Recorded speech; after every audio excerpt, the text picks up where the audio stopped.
देखिए, कई लोगों की समस्या होती है जो संपत्ति के मालिक होते हैं कि हम संपत्ति किराए पर दे रहे हैं और कहीं जो है किराएदार मालिकाना हक के लिए दावा ना कर दे या कई बार जो है मालिकाना हक प्राप्त ना कर ले। कई बार जो मन में क्वेश्चन होता है कहीं ये कब्जा ना कर ले, कोई विवाद उत्पन्न ना हो। क्योंकि रेंट टेंडेंसी एक्ट में किराएदार को किराए जब आप एग्रीमेंट बनाते हो तो वहाँ पे उसे रेंट टेंडेंसी एक्ट के अनुसार कई राइट्स मिल जाते हैं। तो देखिए, मैं आपको बताने वाला हूं कि आप इन सभी टेंशन से बचने के लिए लीव एंड लाइसेंस जो है किराया एग्रीमेंट की जगह लीव एंड लाइसेंस आप करवा सकते हैं, जिसमें मकान मालिक के हित जो है वो अधिक सुरक्षित रहते हैं। अब लीव एंड लाइसेंस के बारे में हम आपको बताएंगे और पूरा प्रारूप भी दिखाएंगे, क्योंकि देखिए कई जो लोकल एडवोकेट है वो लीव एंड लाइसेंस बनाना नहीं जानते। तो मैं आपको बताऊंगा कैसे बनाएं, कैसे तैयार करें, कैसे लिखें, कौन कौन सी शर्तें लिखें। ठीक है, ये सारी चीज़ें आपको जानेंगे। अगर आप कोई भी प्रॉपर्टी किराए पर दे रहे हैं तो किरायानामा यानी कि किराया एग्रीमेंट से बेहतर आपके लिए साबित होगा लीव एंड लाइसेंस, जहाँ पे आपको कोई भी अधिक टेंशन लेने की ज़रूरत नहीं है। अब ये थोड़ा यहाँ पे देख लीजिए। देखिए साथियों, एक चीज़ मैं आपको और बता दूं, यदि इस संबंध में मान लीजिए कोई भी आप लीगल एडवाइस या मान लीजिए यहाँ पे आप देख सकते हैं ये प्रारूप पूरा आपको 2 पेज का है, पूरा आपको पीडीएफ ले रहा है। अगर मान लीजिए आप कोई संपत्ति किराए पर देना चाहते हैं और आपको लीव एंड लाइसेंस का एग्रीमेंट का कॉपी लेना है कैसे तैयार करें, तो वो भी प्राप्त कर सकते हैं। कॉन्टैक्ट नंबर वीडियो के डिस्क्रिप्शन में मिल जाएगा, व्हाट्सएप पे मैसेज करके कॉल बुक करा के बात कर सकते हैं। देखिए साथियों, क्या होता है कि जब भी आप किराए पर संपत्ति देते हैं, एग्रीमेंट कराते हैं, तो वहाँ पर वो किराएदार हो जाता है, ठीक है, और आप मकान मालिक हो जाते हैं। और मकान मालिक किराएदार के बीच जो है वो रेंट टेंडेंसी एक्ट जो है वो किराएदार के हित संरक्षित कर देता है। कई अधिकार उसे मिल जाते हैं। अगर आप मान लीजिए कभी खाली करवाते हैं तो वो कोर्ट में चला जाता है, स्टे ले आता है, कोर्ट में ही मान लीजिए वो जमा करने लगता है किराया, और कई दिनों तक मैटर चलता है। तो इन सब चीज़ों से आप बच सकते हैं, किससे? Leave and licence. ठीक है, अब आप ये जान लीजिए लीव एंड लाइसेंस होता क्या है।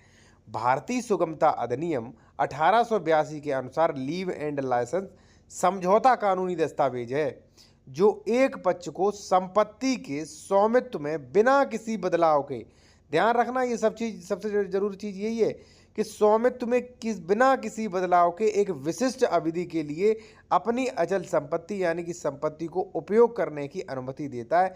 लीव एंड लाइसेंस आमतौर पर भारत में जमींदारी और किराएदार के बीच विशेष रूप से रेंटल हाउस सेगमेंट का उपयोग किया जाता है। देखिए क्या है कि लीव एंड लाइसेंस में आप संपत्ति उपयोग करने के लिए दे रहे हैं, एक तरीके से किराए पर उठा रहे हैं, वहाँ पे किराए पर नहीं, उपयोग करने के लिए दे रहे हैं। ठीक है, पहली चीज़। और बिना किसी स्वामित्व में बदलाव के, कोई भी स्वामित्व वहाँ पे चेंज नहीं होता है। तो यही आपके लिए बहुत ज़्यादा फायदेमंद है। अब मैं आपको बता दूं कि इसमें क्या क्या ध्यान रखना पड़ता है। उसके बाद में जो मैंने एग्रीमेंट तैयार किया थोड़ा सा आपको बताएंगे। अगर फुल कॉपी चाहिए तो आप कॉन्टैक्ट करके जो है ये फुल कॉपी भी ले सकते हैं। आप कोई भी ज़मीन वगैरह अपने किराए पर उठाना चाह रहे हैं तो लीव एंड लाइसेंस से उठवा सकते हैं। ठीक है, अब साथियों इसमें क्या क्या ध्यान रखें। लीव एंड लाइसेंस में 2 पार्टियां होती हैं, ध्यान रहे। यहाँ पे किराएदार और मकान मालिक का ही बिल्कुल यूज नहीं किया जाएगा। लीव एंड लाइसेंस में साथियों जो व्यक्ति संपत्ति का मालिक है उसे कहेंगे लाइसेंसर, और जो व्यक्ति संपत्ति को किराए पर ले रहा है उसे कहेंगे लाइसेंसधारी। ठीक है, या मालिक को लाइसेंस करता भी कह सकते हैं।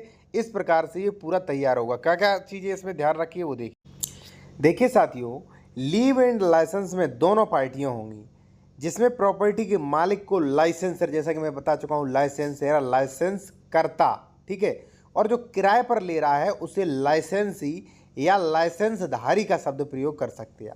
ठीक है, दूसरा, लाइसेंसर और लाइसेंसी दोनों के नाम, पिता के नाम और उनका पता लिखेंगे। लाइसेंसर पर दी जा रही प्रॉपर्टी का पूरा डिस्क्रिप्शन और उस परिसर, उस स्वाम्य, जो भी मान लीजिए प्रॉपर्टी है उसका कौन सा भाग दिया जा रहा है, इस प्रकार से डिस्क्रिप्शन लिखें। फोर्थ जो है साथियों वो है लाइसेंस एग्रीमेंट का टाइम कब से शुरू होगा और कब ख़त्म होगा। मैं आपको यहाँ पे एक चीज़ सजेशन दूंगा कि आप जो भी किराया एग्रीमेंट या लीव एंड लाइसेंस कर रहे हैं 11 मंथ का ही करें, और देखिए कोशिश करें कि लीव एंड लाइसेंस ही करवाएं। ठीक है, अच्छी तरीके से मैंने पूरा यहाँ पे पीडीएफ बनाया, बहुत बेहतर पीडीएफ बनाया, मजबूत, वो भी आप ले सकते हैं। ठीक है, अब साथियों यहाँ पे देखिए किराया की जगह आपको लाइसेंस फीस शब्द का उपयोग करना पड़ेगा। ठीक है, जो किराया है उसे किराया नहीं कहेंगे, वरना ये किराया एग्रीमेंट हो जाएगा। ठीक है ना। और इसके बाद साथियों है चौथा, कि फ़ीस का निर्धारित और अन्य चारण वो जो भी मान लीजिए चार्ज हैं वो भी मेंशन करिए। लाइसेंस प्रॉपर्टी का यूज़ कॉमर्शियल होगा या अन्य वो भी मेंशन करिए। लाइसेंस कब कैंसिल माना जाएगा वो भी आप मेंशन करिए। अब देखिए सारी चीज़ें ध्यान में रखते हुए किसी भी चीज़ का कानून का उल्लंघन ना हो लीव एंड लाइसेंस में, तो हमने भी अपना फॉर्मेट तैयार किया है, उसका थोड़ा सा मैं आपको पढ़वा